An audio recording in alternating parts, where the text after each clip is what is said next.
You are raised from the dead by a necromancer. Instead of a slave, they just want a friend.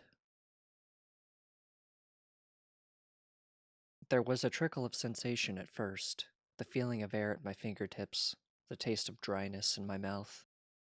And the walls started to wear away, and the trickle became a flow. The sensation of eyelids closed loosely, the feeling of hard, smooth coldness beneath my arms, the body presence telling me that I was laying on my back, completely still, not even moving my chest. Sudden realization hit like a flash flood. The thousand signals to my brain telling me so all snapped into position. I was thinking and I was feeling because I was alive. And it started coming back, in order of necessity. I tried to curl a finger, and I felt it move. Dull, echoing, as if the nerves in my finger were yelling down a long hallway, but I was feeling something. I heard a sound, and it brought more with it. Louder in my right than my left, an airy sound that reminded me that people gasp when they are surprised. And each flood brought with it avenues of discovery, gasping, surprise, lungs, emotions. All started rushing back, and I couldn't think about just one thing I was suddenly remembering. I opened my eyes and saw white stripes of light in a blank ceiling, partially blocked by a man leaning over me.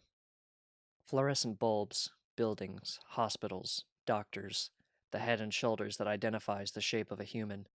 It was too much to handle. I closed my eyes and waited for the sloshing in my brain to calm down.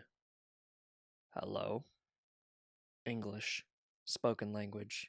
Deep voice. Louder in my right ear than my left. Shaking and unsteady because that's what humans do when they're scared or angry. I opened my eyes and turned my head till it flopped over.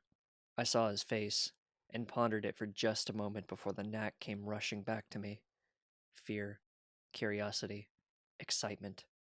Written in the angle of brows and the parting of lips, another language I had learned at one point.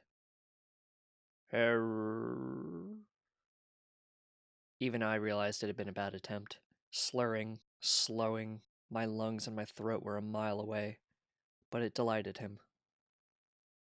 Did you say hello? My God. God. Oh my God. I've done it. It must have been your cerebellum. Dave, do you remember me? God. Religion. Faith. Exclamations of surprise. Cerebellum.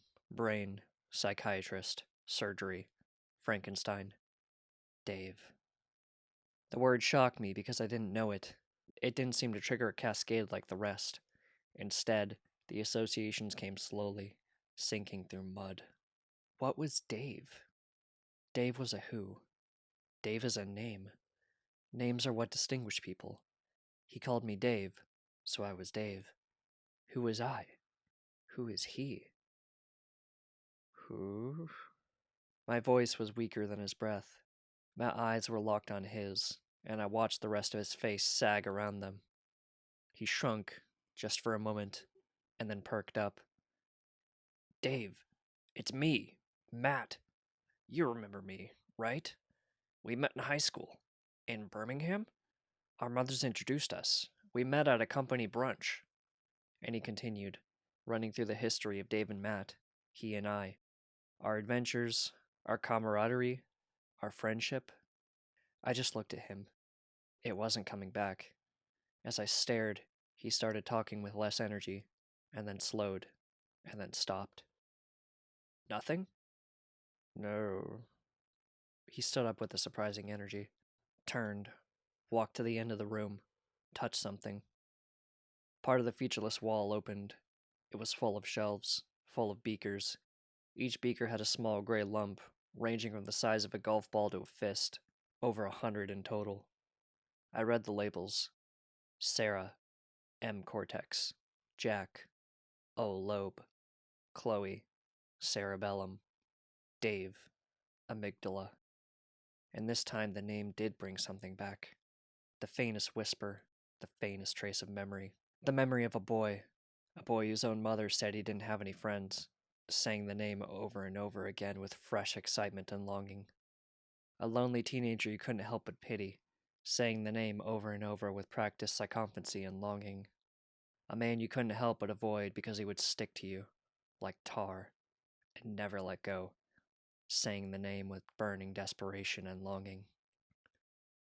He returned with 3 beakers in his hands, 3 lumps of other people's thoughts and memories and emotions floating in fluid.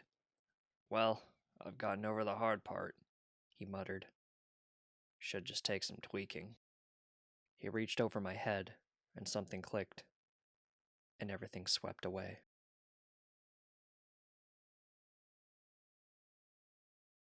This story was written by Explain Your Fetish.